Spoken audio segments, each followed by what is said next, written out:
What's up guys, Stirling Cooper here. Today I'm going to give you 3 foreplay tips you can implement tonight in the bedroom with your partner to spice things up a bit.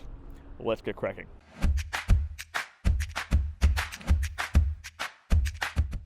So the first thing I think a lot of guys neglect when it comes to foreplay, when it comes to, spicing things up a bit in the bedroom, it's a really simple idea, but it's the idea of eye contact.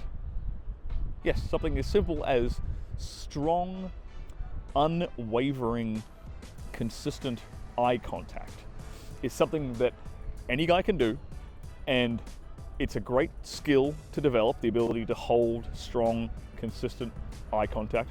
And in the bedroom, it does a lot of work for you.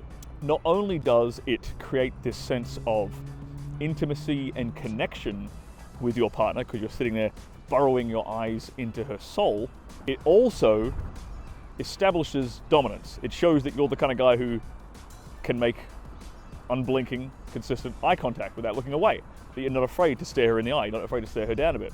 Okay, so it does 2 things for you. It builds that comfort, builds that connection, and it also creates that sense of you being the strong, dominant lover that she actually wants. That's foreplay tip number 1.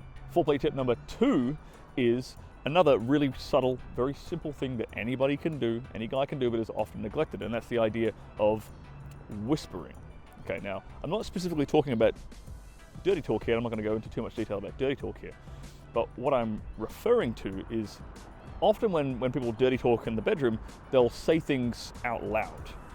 Right? They'll speak in a normal tone like I'm speaking to you now. You can take whatever you're saying in the bedroom normally, whatever your dirty talk routine might be normally, and just by the act of whispering it into her ear instead, that tiny change, there's something about the intimacy of whispering in a girl's ear, and not only the intimacy, but it also creates this dynamic of secrecy, this us versus the world dynamic, this dynamic of, oh, we're doing something we shouldn't be doing, we're doing something taboo, we're doing something naughty, and we're keeping this between ourselves.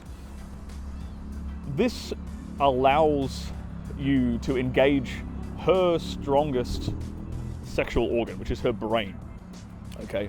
By tapping into the creative power of a woman's brain, you let it do its own seducing, okay? So this is why whispering in a girl's ear, in terms of foreplay before, jumping into sex, is a very, very powerful way to get her juices flowing downstairs.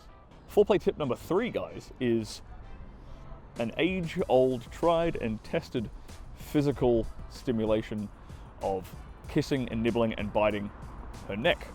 Now, the neck is full of all these different kinds of erogenous zones, and in particular up and down the side of the neck here, and on the top of her traps there as well.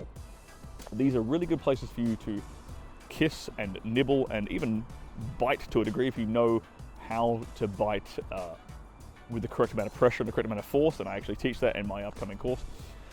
But this is an erogenous zone that really gets women in the moment, really gets their juices flowing. And the reason for this is it's a very submissive position for her to be in, where a guy is nibbling and biting on her neck from behind or from the front or wherever. It does a lot of work for you. It puts her in the right frame of mind to be submissive and to be accepting your advances. So that's the tips for today, guys. I hope you got something out of that. Don't forget to like, don't forget to subscribe, don't forget to leave a comment below. If there is something you want me to do a video on in particular, give me some topic ideas. I'm happy to do them for you guys. And don't forget to download my free guide, The 5 Subtle Mistakes Men Make in the Bedroom, and how to fix them, in the description below, in the comments below. And I'll see you guys in the next one.